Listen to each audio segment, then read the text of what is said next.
I'm going to bring up something now that has been in the media an awful lot, and that's the green belt and incursion into the green belt to build more homes. And I don't know who wants to handle this, but let me get points of view from both Effie and Stephen on the legislation. Sure. I could start out with that, and if Effie has anything to add, for sure. Mark, the Greenbelt is critically important to the province of Ontario. And I want to make it very clear that I'm personally very supportive of it. I know Effie is, and I'll let her speak to it. She had a motion that she put through in the last parliament with respect to the Greenbelt. So we are very supportive, both personally and as a government, and we know it's critically important to our province. So let me start by saying that.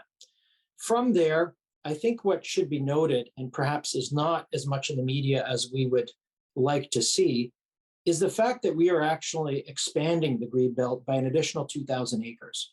So we are, it is true, we are making some boundary adjustments, and I'll talk to that in a moment, and removing 7,000 acres, which, by the way, that 7,000 acres is not considered prime farmland.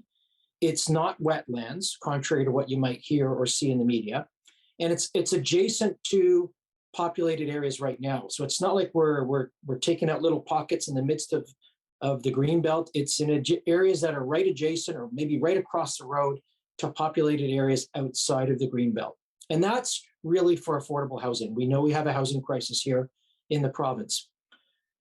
The amount of land that we're actually removing is less than 1/3 of 1% of the Greenbelt. We are adding an additional 9,000 acres. So net, we are adding over 2,000 acres to the Greenbelt. That's not often noted in the media. We are committed to the Greenbelt. We are expanding the Greenbelt, but we're also committed and know the problems we have related to affordable housing. So happy to talk about that in more detail, but happy to pass it over to Effie as well. Thank you, Stephen. I agree with everything Stephen has said, and it's so important to actually know the facts because there's been an awful lot of controversy in the media and also some misinformation about what we're actually doing. As you know, I was very, very supportive and introduced a motion on the Greenbelt in April of last year. And the motion specifically stated that the government should continue to add more acreage to the Greenbelt. And one of the places where the government did do that was in Oakville, where they added 120 acres along 14 Mile Creek. What we're doing with the land that Stephen was talking about is adding 50,000 new homes. And as he mentioned, they're adjacent to existing land that is already serviced or near serviced.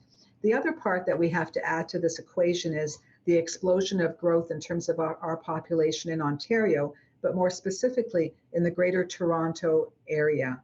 So we know that the federal government has put forward its plan to add 500,000 new immigrants to Canada every year for the next number of years. And we also know that 60% of those people will ultimately migrate towards the Greater Toronto area and to our community in Halton. The projections over the next 20 years for Halton alone are that we are going to have 400,000 new people moving here by 2041. So for us as a region and as a province, we need to be able to accommodate the growth and support the building of new homes. And we need to plan for the future, but we need to do it smartly in a way that makes sense, in the way that fits our needs of our community. So to those sort of detractors, they're not looking at the reality of what our province is facing. So I know that Ontario is expecting more than 2 million people in the next 10 years alone, with, again, the vast majority of those people coming into our communities. We need to plan carefully. We need to plan with thoughtfulness, but the whole concept of owning a home, most of us grew up in our families' homes. I know as an immigrant to Canada myself, how hard my parents worked in order to save to have that first home. All of us have that dream, whether you were in Canada for generations or whether you were a new immigrant. So many of those people coming to Canada will have that aspiration as well. So we need to plan for it. We need to be thoughtful about it. And we certainly need to protect the Greenbelt. And as Stephen said, we're adding over 2,000 more acres to the Greenbelt as part of our plan going forward.